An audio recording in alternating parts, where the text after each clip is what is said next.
Have you ever had one of those weeks where everything goes wrong?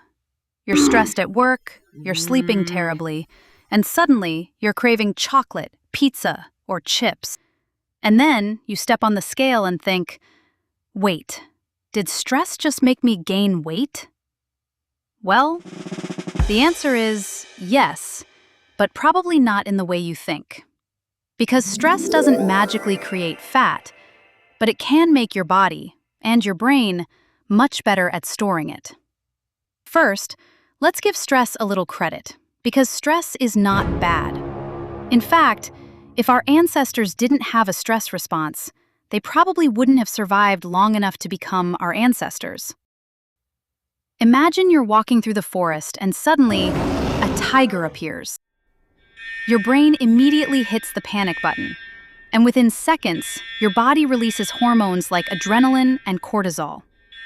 And these hormones are there for one very important reason: to prepare you to survive. So your heart beats faster, you breathe quicker, more blood goes to your muscles, and your liver releases glucose into the bloodstream to give you instant energy. Basically, your body is saying, forget everything else, we have a tiger to deal with. And that's exactly what stress is designed for. The problem is, most of us don't have tigers anymore. Instead, we have deadlines, emails, bills, traffic, family problems. And unfortunately, our body can still react as if they're all life-threatening emergencies. And this brings us to one of the main hormones involved in this response: cortisol. Cortisol is often called the stress hormone, but that's actually only part of its job. Its real role is to help your body manage energy during challenging situations. For example, it helps increase the amount of glucose available in your blood, so your brain and muscles have fuel when they need it. And that's incredibly useful if you're running away from a tiger, but it's not quite as useful if you're sitting in front of a laptop answering emails. And here's where the problem begins. When stress becomes chronic, cortisol can stay elevated for longer than it should, and that's when things start to change. So, how can stress actually contribute to gaining weight? Not because cortisol magically turns food into fat.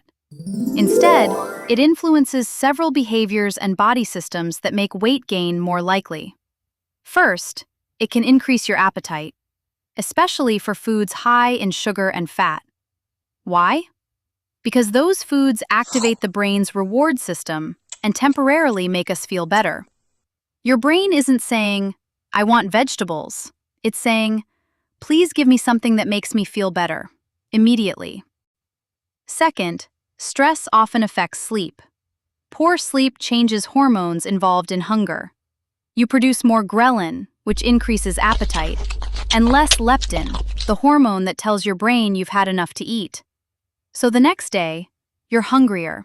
You crave more calorie-dense foods, and it's much harder to stop eating. Then there's another piece of the puzzle: movement. Many people move less when they're stressed. You skip the gym, go for fewer walks, spend more time sitting. And even small reductions in daily movement can add up over weeks and months. So now you may be eating a little more, sleeping a little less, and moving a little less. And all of these things can start working together. And finally, chronically elevated cortisol has also been associated with storing more fat around the abdomen. This is called visceral fat. It's the fat that surrounds your internal organs and is linked to a higher risk of conditions like type 2 diabetes and cardiovascular disease. Here's something many people don't know. Not everyone gains weight under stress. Some people actually lose weight. For some individuals, stress suppresses appetite.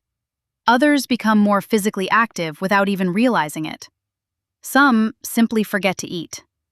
That's because our stress response isn't exactly the same for everyone.